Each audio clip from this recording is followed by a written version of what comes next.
Hello ನಮಸ್ತೆ. ನಾವು ಹಿಂದಿನ ದಿನ ಆ, ಇದು ಪೆನೋವಾ ಅಟ್ಯಾಕ್ ಬಗ್ಗೆ ತಿಳ್ಕೊಂಡ್ವಿ. E4 C6 C4 ಲೈನ್ ಬಗ್ಗೆ ತಿಳ್ಕೊಂಡ್ವಿ. ಇದಕ್ಕೆ ನಾವು ಏನಂತೀವಿ, ಪೆನೋವಾ ಅಟ್ಯಾಕ್ ಅಂತಂತೀವಿ. ಇದು ನಾವು ಲಾಸ್ಟ್ ಕ್ಲಾಸ್ನಾಗ ನೋಡಿದ್ವಿ. ಇವತ್ತು ನಾವು ಬ್ರೇಯರ್ ವೇರಿಯೇಷನ್ ಬಗ್ಗೆ ಮಾತಾಡೋಣ. ಏನಂದ್ರೆ E4 C6 ಇದು C6 ಆದ್ಮೇಲೆ D3 ವೈಟ್ ಆಡಿದರೆ ಇದಕ್ಕೆ ಬ್ರೇಯರ್ ವೇರಿಯೇಷನ್ ಅಂತಾರೆ. ಓಕೆ, ಒಂದು ಸ್ವಲ್ಪ ಅದ್ರ ಬಗ್ಗೆ ತಿಳ್ಕೊಳ್ಳೋಣ. ಬ್ರೇಯರ್ ಅಂತಂದರೆ ಯಾರು ಏನಂತಂದು. ಓಕೆ, ಇದು ಕ್ಯಾರಕಾನ್ ನಾವೀಗ ಕ್ಯಾರಕಾನ್ ಡಿಫೆನ್ಸ್ ಆಡ್ತೀವಿ ಅಂದರೆ ಬ್ರೇಯರ್ ವೇರಿಯೇಷನ್ ಬಗ್ಗೆ ಒಂದು ಸ್ವಲ್ಪ ಅರ್ಥ ಇರ್ಬೇಕು. ಇದು ಬ್ರೇಯರ್ ವೇರಿಯೇಷನ್ ಅನ್ನೋದು ಗಯೂಲ್ ಬ್ರೇಯರ್ ಅಂತ ಅನ್ನೋರು ಹೆಸರಿದೆ. ಗಯೂಲ್ ಬ್ರೇಯರ್ ಅಂತ ಅನ್ನೋರು ಹಂಗೇರಿಯನ್ ಚೆಸ್ ಪ್ಲೇಯರ್. ಇವರು 1912 ಇವರು ಹಂಗೇರಿಯನ್ ನ್ಯಾಷನಲ್ ಚಾಂಪಿಯನ್ ಆಗ್ತಾರೆ. ಇವರು ಹುಟ್ಟಿದ್ದು 30 ಏಪ್ರಿಲ್ 1893. ಇವರು ಮತ್ತು ಡೆತ್ ಆಗಿದ್ದು 9 ನವೆಂಬರ್ 1921. ಇವ್ರು ಭಾಳ ದಿನ ಇಲ್ಲ, ಒಂದು 20-28 ವರ್ಷ ಮಟ್ಟ ಅಷ್ಟೇ ಬದುಕ್ತಾರೆ. ಓಕೆ, ಈಗ ನಾವು ಅವ್ರ ಬಗ್ಗೆ ತಿಳ್ಕೊಂಡ್ವಿ. ಈಗ ನೆಕ್ಸ್ಟ್ ಬ್ರೇಯರ್ ವೇರಿಯೇಷನ್ ಬಗ್ಗೆ ತಿಳ್ಕೊಳ್ಳೋಣ. ಈಗ ವೈಟ್ E4 ಆಡಿದ್ರೆ ಬ್ಲ್ಯಾಕ್ C6 ಆಡ್ತೈತಿ. ಇದಕ್ಕೆ ಕ್ಯಾರಕಾನ್ ಓಪನಿಂಗ್ ಅಂತಾರೆ. ಈಗ ಕ್ಯಾರಕಾನ್ ಲಾಸ್ಟ್ ಕ್ಲಾಸ್ನ C4 ನೋಡಿದ್ವಿ. ಇದಕ್ಕೆ ನಾವು ಪೆನೋವಾ ಅಟ್ಯಾಕ್ ಅಂತೀವಿ C4 ಆಡಿದ್ರೆ. ಈಗ ಅದ D3 ಆಡಿದರೆ ಇದಕ್ಕೆ ಬ್ರೇಯರ್ ವೇರಿಯೇಷನ್ ಅಂತೀವಿ. ಇದು ಬ್ರೇಯರ್ ವೇರಿಯೇಷನ್ ಒಳಗೆ ಬ್ಲ್ಯಾಕ್ಗೆ 2 ಇಂಪಾರ್ಟೆಂಟ್ ಮೂವ್ ಐತಿ. ಒಂದೇದು E5 ಆಡಬೇಕು, ಇಲ್ಲಂತಂದ್ರೆ D5 ಆಡಬೇಕು. 2 ಮೂವ್ ಐತಿ. ಯಾಕಂದ್ರೆ ಇದು 2 ಥಿಯರಿ ಇದೆ. NCA ಬುಕ್ನಾಗ ಹೆಂಗೆ ಕೊಟ್ರೆ ಅದು ಹಂಗದ. ಈಗ ನಾವು E5 ಲೈನ್ ಬಗ್ಗೆ ತಿಳ್ಕೊಳ್ಳೋಣ. E5 ಆಡಿದರೆ ಏನಾಗತ್ತೆ ಅಂತ ತಿಳ್ಕೊಳ್ಳೋಣ. ಈಗ E5 ಬ್ಲ್ಯಾಕ್ ಆಡಿದ್ರೆ ವೈಟ್ NF3 ನೈಟ್ ಡೆವಲಪ್ಮೆಂಟ್ ಮಾಡ್ತೈತಿ. NF6 same. G3 making room for ಬಿಷಪ್ಪಿಗೆ ಒಂದು ರೂಮ್ ಆಗುತ್ತೆ ಇಲ್ಲಿ ಬರೋಕೆ. ನೆಕ್ಸ್ಟ್ D6 ಸಪೋರ್ಟ್ ಕಾಯಿನ್ಗೆ. D6 next bishop to G2 G6 white castle ಮಾಡ್ತಾ king side. Bishop to G7 1 move away from castling. Next white ಆಡ್ತೈತಿ A4 queen side pawn storm. Pawn ಮುಂದೆ ಹೋಗ್ತೈತಿ queen side. Next A5 stop ಮಾಡ್ತೈತಿ. Knight to C3 developing the knight. Black castle H3 H6 bishop to E3 D5. ಈ position ನಿಮ್ಮ mind ಒಳಗೆ ಇಡಬೇಕು. ಇದು 10 move deep calculation ಅಂತಾರೆ. ಈಗ ಅಕಸ್ಮಾತ್ E4 C6 D3 E5 ಆಡಿದರೆ ಇಲ್ಲಿ ಮಟ್ಕ ನಿಮಗೆ ಗೊತ್ತಿರಬೇಕು. ಈಗ ನೋಡಿರಿ, E4 C6 D3 E5 ಆಡಿದ್ರೆ ನಮ್ಗೆ ಗೊತ್ತಾಗಬೇಕು ನಾವು ಇಲ್ಲಿ ಮಟ್ಕ ಒಯ್ಬೇಕು ಅದು ಕಾಯಿನ್ ಅಂತ. ಇಷ್ಟಂದ್ರೂ ಮೈಂಡ್ ಒಳಗೆ ಪಿಕ್ಚರ್ ಇದ್ದೇ ಇರಬೇಕು. ಈಗ ಓಕೆ, ಈಗ ನೆಕ್ಸ್ಟ್ ಏನು ಮಾಡೋಣ, E4 C6 ಆಡಿದ್ವಿ. Next D3 Breyer variation. ಈಗ ನಾವು E5 ಆಡಿದರೆ ಏನಾಗುತ್ತೆ ಅಂತ ನೋಡ್ತೀವಿ. ಇನ್ನೊಂದು ಆಪ್ಷನ್ ಐತಿ, ಅದು ಏನಪ್ಪ ಅಂದ್ರೆ D5 ಡೈರೆಕ್ಟ್ಲಿ ಅಟ್ಯಾಕ್ ಮಾಡೋದು E4 ಪಾನಿಗೆ. ಈಗ ವೈಟಿಗೆ ಚಾನ್ಸ್ ಐತಿ. ವೈಟ್ ಪಾನ್ ಟೆಕ್ಸ್ ಪಾನ್ ಅಂತ ಹಿಂಗೆ ಹೊಡ್ಕೋಬೋದು. ಇಲ್ಲಂತಂದ್ರೆ ಡೆವಲಪಿಂಗ್ ಮೂವ್ ಮಾಡ್ಬೋದು. ಡೆವಲಪಿಂಗ್ ಮೂವ್ ಅರ್ಲಿ ಗೇಮ್ನ ಡೆವಲಪ್ಮೆಂಟ್ ಭಾಳ ಮಾಡಬೇಕು. ನಮಗೆ ಎಷ್ಟಾಗುತ್ತೆ ಅಷ್ಟು ಅಪೋನೆಂಟ್ ಹೊಡ್ಯಾಕೆ ಬಿಡಬೇಕು. ಈಗ ನೈಟ್ ಟು D2 ಈ ಪೊಸಿಷನ್ನಾಗ ಬ್ಲ್ಯಾಕ್ಗೆ 3 ಇಂಪಾರ್ಟೆಂಟ್ ಮೂವ್ ಐತಿ. ಒಂದೇದು G6 ಮಾಡಿ ಬಿಷಪ್ G2 ಮಾಡಿ ಇದು ಕಂಟ್ರೋಲ್ ಮಾಡೋದು ಹಿಂಗೆ. ಇಲ್ಲಂತಂದ್ರೆ D ಟೇಕ್ಸ್ E4 ಇದು ಒಂದು ಆಪ್ಷನ್ ಐತಿ. ಇಲ್ಲಂತಂದರೆ E5. ಇವು 3 ಆಪ್ಷನ್ ಐತೆ ಅದಕ್ಕೆ. ಈಗ 1 by 1 ನೋಡೋಣ. ಈಗ G6 ಆಡಿದರೆ ಏನಾಗುತ್ತಪ್ಪ, G6 ಆಡಿದರೆ knight G2 F3 knight development ಆಗುತ್ತೆ. ಬಿಷಪ್ ಬರ್ತಾನೆ, ಬಿಷಪ್ ಟು G7. ಆಮೇಲೆ ನೆಕ್ಸ್ಟ್ G3 ನೆಕ್ಸ್ಟ್ E5 ಆಗುತ್ತೆ. E5 ಆದಮೇಲೆ bishop to G2 bishop development. Next knight to E7 knight E7 ಬರುತ್ತೆ. ಬೋತ್ ಪ್ಲೇಯರ್ ಏನು ಮಾಡ್ತಾರೆ, ಕಾಸ್ಲಿಂಗ್ ಮಾಡ್ತಾರೆ. ಈಗ ನೋಡ್ರಿ, ಇಲ್ಲೇ ಬೋತ್ ಪ್ಲೇಯರ್ಸ್ ಏನು ಮಾಡ್ತಾರೆ, ಓಪನಿಂಗ್ ರೂಲ್ ಫಾಲೋ ಮಾಡ್ತಾರೆ. ಏನು, ಫಸ್ಟ್ ನಮ್ಮ ಕುದುರೆ ಮತ್ತು ಒಂಟಿ ಡೆವಲಪ್ಮೆಂಟ್ ಮಾಡ್ಕೊತಾರೆ. ಆಮೇಲೆ ರಾಜ ಸೇಫ್ಟಿ ಇರ್ತಾರೆ. ಆಮೇಲೆ ರೂಕ್ ಕನೆಕ್ಟ್ ಮಾಡ್ತಾರೆ. ಇದು ಬೇಸಿಕ್ ರೂಲ್ ಇದೆ, ಫಂಡಮೆಂಟಲ್ ರೂಲ್. ಈಗ ರೂಕ್ ಟು E1 ಇದು E4 ಪಾನಿಗೆ support. Night to D7 ಇನ್ನೊಂದು ನೈಟ್ ಡೆವಲಪ್ಮೆಂಟ್. ಅಂದ್ರೆ ವೈಟ್ ಬಿಷಪ್ ಬ್ಲಾಕ್ ಆಗೈತಿ temporary. Next E takes D5, C takes D5, next ಬರುತ್ತೆ C4 attacking the centre, next ಬರುತ್ತೆ D4 ಹೊಡೆಯಂಗಿಲ್ಲ, push ಮಾಡ್ತಾರೆ. ಪ್ಲೇಯರ್ಗೆ option ಇತ್ತು, ಅವ ಹೊಡಿಬೋದು ಇಲ್ಲಾಂದ್ರೆ ಪುಷ್ ಮಾಡ್ಬೋದು. ನೆಕ್ಸ್ಟ್ ಬರುತ್ತೆ B4. ಈಗ ವೈಟ್ ಏನು ಮಾಡವಂತೈತಿ, ಕ್ವೀನ್ ಸೈಡ್ ಪಾನ್ ಅಟ್ಯಾಕ್ ಮಾಡ್ಕೊಂಡು ಹೊಂಟೈತಿ. ಬ್ಲ್ಯಾಕ್ ಏನು ಮಾಡವಂತೈತಿ, ಸೆಂಟರಿ ಸ್ಟ್ರಾಂಗ್ ಮಾಡ್ಕೊಂಡು ಕಿಂಗ್ ಕಡೆ ಸೇಫ್ಟಿ ಮಾಡ್ಕೊಂತ ಬರೋವಂತೈತಿ. ಇದು ಎರಡು ಫೈಟಿಂಗ್ ಮ್ಯಾಚ್ ಇದೆ. ಈಗ ಒಬ್ಬರು ಮಿಸ್ಟೇಕ್ ಮಾಡಿದ್ರೆ ಸೋತ್ ಬಿಡ್ತಾರೆ ಗೇಮ್. ಈಗ ನೆಕ್ಸ್ಟ್ E4 ಆಯ್ತು, C6 ಆಯ್ತು, D3, D5, ನೈಟ್ D2. ಈಗ ನಾವು G6 ನೋಡಿದ್ವಿ ಏನಾಗುತ್ತೆ ಅಂತಂದು. ಈಗ ಇನ್ನೊಂದು ನೋಡೋಣ, ತೆಗೆದ್ರೆ ಏನಾಗುತ್ತೆ, D takes C4. Next D takes C4 ಆಗ್ತೈತಿ. ನೆಕ್ಸ್ಟ್ E5 ಬರುತ್ತೆ. E5 ಆದಮೇಲೆ ನೈಟ್ Gf3 ಅಟ್ಯಾಕ್, E5 ಪಾನ್ಗೆ attack.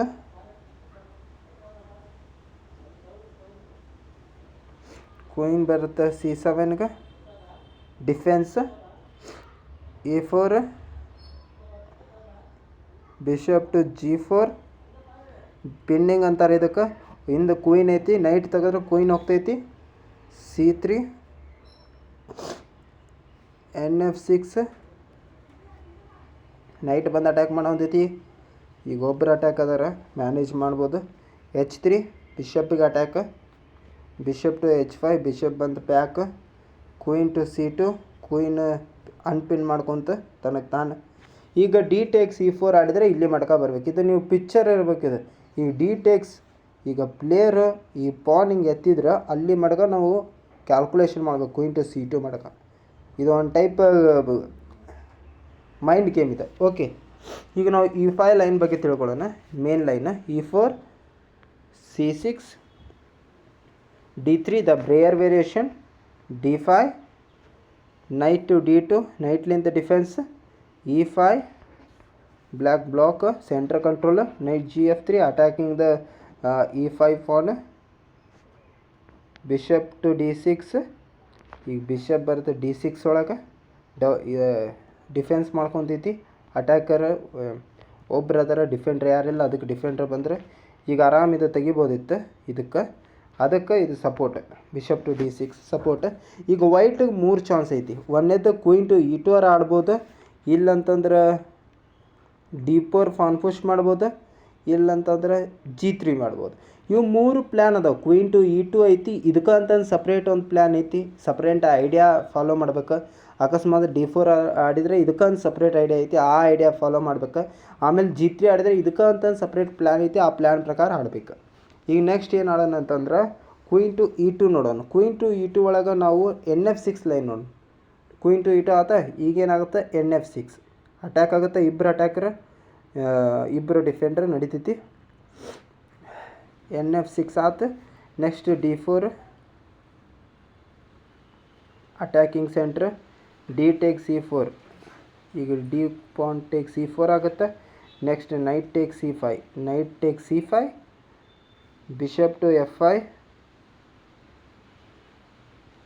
Light square bishop development ಆತ. ಸೇವಿಂಗ್ H3 H5 ಬಂತ.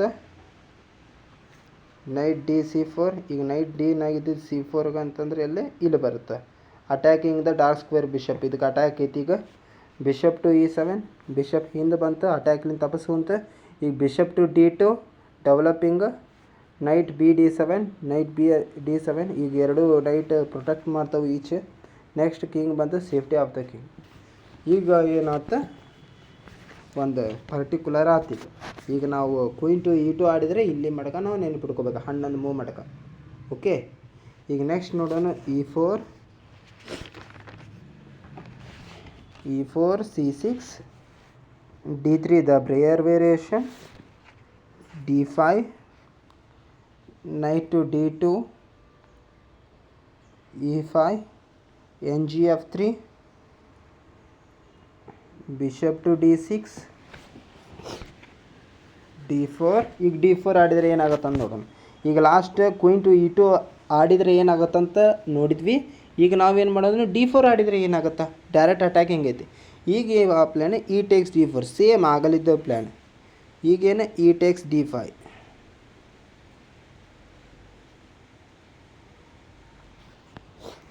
e takes d4 आता e takes d5, c takes d5, e takes d5, e takes d5. Okay, ಸ್ವಲ್ಪ ಇದ್ರೊಳಗೆ ಗದ್ದಲ ಆಗೈತಿ.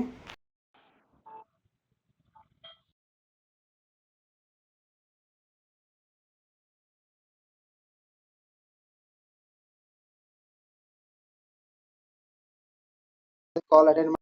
ಈಗ ಬಿಷಪ್ ಟು d6 ಬಂತು. ಬಿಷಪ್ ಟು d6 ಆದ್ಮೇಲೆ d4 ಬಂತು. d4 ಆದ್ಮೇಲೆ e takes d4, e takes d4 ಆಯ್ತು. Next e takes d5, e takes d5 ಆದ್ಮೇಲೆ ಏನು c takes d5, c takes d5 ಆದ್ಮೇಲೆ ನೈಟ್ ಟು b3. ಈಗ ನೈಟ್ ಏನಾಗುತ್ತೆ b3ಗೆ ಬಂದು ಇದಕ್ಕೆ ಅಟ್ಯಾಕ್ ಮಾಡ್ತೈತಿ. Next nf6 knight development. Next move castle ಐತಿ. Bishop to b5 check. Bishop to b5 check ಆದ್ಮೇಲೆ ನೈಟ್ ಬಂದು ಅಡ್ಡ ಹಾಕೊಂತಾನೆ. ಈ queen to e2 check. Queen to e2 ಆದ್ಮೇಲೆ ಬಿಷಪ್ ಏನಾಗುತ್ತೆ e6 ಬರ್ತೈತಿ. ಬಿಷಪ್ ಟು e6 ಆದ್ಮೇಲೆ night B d4, night B takes d4 ಆಗುತ್ತೆ.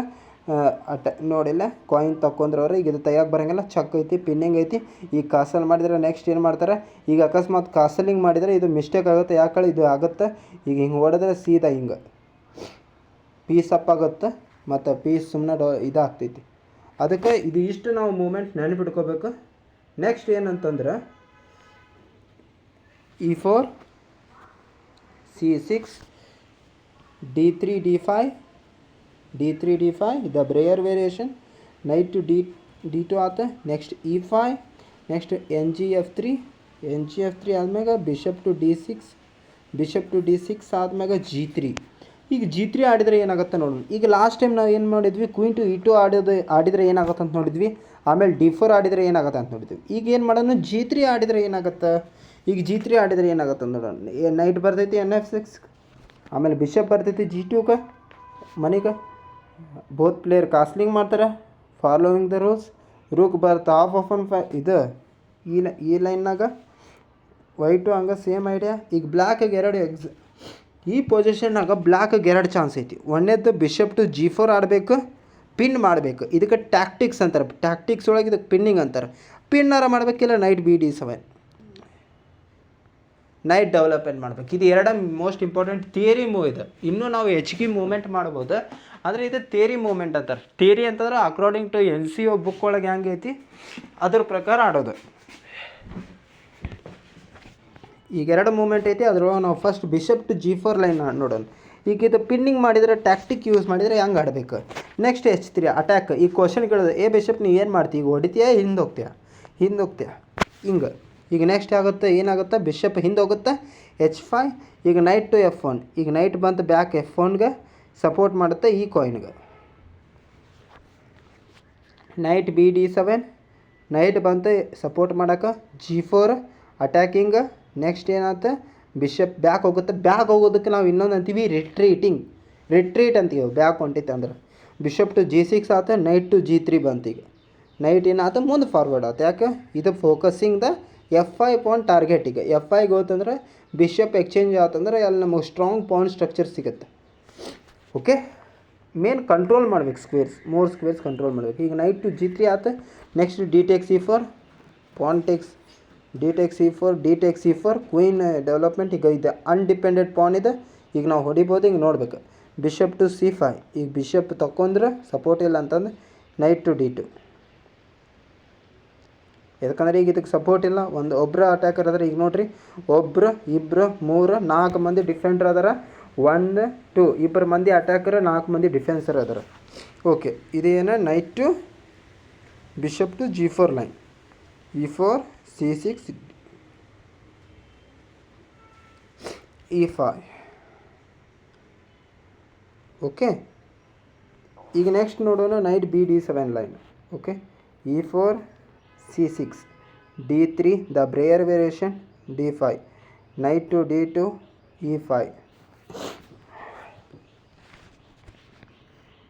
ngf3, bishop to d6, g3, nf6, bg2, castle both players. Rook comes to e8, rook comes to e1, bishop to G4 line ನೋಡಿದ್ವಿ ಈಗ just ನಾವು. Bishop to G4 ಆಡಿದರೆ ಏನಾಗುತ್ತೆ ಅಂತ ಈಗ ನೋಡಿದ್ದೀವಿ ನಾವು ಜಸ್ಟ್. ಈಗ ನೈಟ್ BD7 ಕ್ವೈಟ್ ಮೂವ್ ನೋಡೋಣ ಏನಾಗುತ್ತೆ ಈಗ ನೆಕ್ಸ್ಟ್. ಈಗ ವೈಟಿಗೆ ಚಾನ್ಸ್ ಐತಿ, ವೈಟಿಗೆ 4 ಚಾನ್ಸ್ ಐತಿ. ಒಂದೇದು A3 ಆಡ್ಬೋದು, ಇಲ್ಲಂತಂದ್ರೆ B3 ಆಡ್ಬೋದು, ಇಲ್ಲಂತಂದ್ರೆ H3 ಆಡ್ಬೋದು, ಇಲ್ಲಂತಂದ್ರೆ C3 ಆಡ್ಬೋದು. ಟೋಟಲ್ 4 ಮೂವ್ ಐತಿ. 4 ಮೂವ್ ಒಳಗೆ ಯಾವ್ದು ಆಡ್ಬೋದು. ಈಗ ನೋಡಿರಿ, ಈಗ A3 ಆಡಿದ್ರೆ A5 ಆಡ್ತೈತಿ ಬ್ಲ್ಯಾಕ್. ನೆಕ್ಸ್ಟ್ B3 ಆಡಿದ್ರೆ ಬಿಷಪ್ ಟು F8 ಬರ್ತೈತಿ. ಬಿಷಪ್ ಟು F8 ಬರ್ತೈತಿ. Bishop to B2, D4 block. ಈಗ ಡಾರ್ಕ್ ಸ್ಕ್ವೇರ್ ಬಿಷಪ್ ಬ್ಲಾಕ್ ಆಗಿ ಮತ್ತು ಹಿಂದೆ ಬರಬೇಕು ಮತ್ತು ಮುಂದೆ ಹೋಗ್ಬೇಕು. ಇದು ಒನ್ ಆಫ್ ದ ಆಪ್ಷನ್. ಈಗ B3, ಈಗ A3 ಬಗ್ಗೆ ನೋಡಿದ್ವಿ. ಇಲ್ಲಂತಂದ್ರೆ B3 ನೋಡಿದ್ರೆ, B3 ಆಡಿದ್ರೆ ಬಿಷಪ್ ಟು B4. ಈಗ H3 ಆಡಿದ್ರೆ ನೈಟ್ ಟು F8 ಬರುತ್ತೆ, ನೈಟ್ ಬ್ಯಾಕ್ ಬರುತ್ತೆ. ಮತ್ತು ನೆಕ್ಸ್ಟ್ ನೈಟ್ H4 ಆಡಿದ್ರೆ ನೈಟ್ G6 ಬರ್ತೈತಿ. ನೈಟ್ F5 ಆಡಿದ್ರೆ B takes F5, bishop takes F5 ಆಗುತ್ತೆ, E ಟೇಕ್ಸ್ F5 ಆಗುತ್ತೆ, ನೈಟ್ F8 ಹೋಗುತ್ತೆ. ಓಕೆ, ಈಗ ಹೋಗೋಣ ಮೇನ್ ಮೂಗ. ಈಗ ನೋಡ್ರಿ, ಕ್ಯಾರೊಕಾನ್ ಬ್ರೇಯರ್ ವೇರಿಯೇಷನ್ ಕಂಪ್ಲೀಟಾಗಿ ನಾವು 10 ಮೂವ್ ಅನಲೈಸಸ್ ಮಾಡಿದ್ವಿ. ಈಗ ಮೇನ್ ಲೈನ್ ನೋಡ್ರಿ, ಕ್ಯಾರೊಕಾನ್ ಬ್ರೇಯರ್ ವೇರಿಯೇಷನ್ ಕಂಪ್ಲೀಟ್ ಆಯ್ತು. ಈಗ ಫುಲ್ ನೋಡೋಣ. E4 ಆಡಿದರೆ C6, D3 the Breyer variation. Next ಆತ D5 attacking the centre. Next ಬಂತು knight to D2 defending. Next E5 controlling the centre. Knight GF3 developing the knight. Bishop to D6 develop. ಈಗ knight G to F3 developing knight and attacking the E5 pawn. Bishop to D3 developing the bishop and defending the E5 pawn. Next G3 making room for a light square bishop. Next knight to F6 developing the knight and next move black ಏನೇ castle ಮಾಡ್ಕೊಂತೈತಿ. Next NF6 ಆತ. ಈಗ next bishop to G2. Next both player ಏನು ಮಾಡ್ತಾರೆ, castle ಮಾಡ್ತಾರೆ. rook to E8, rook to E1, knight BD7, C3, next A5, next D4, next E takes D4, next knight takes D4, next D takes E4, next knight takes E4, next knight takes E4, rook takes E4, next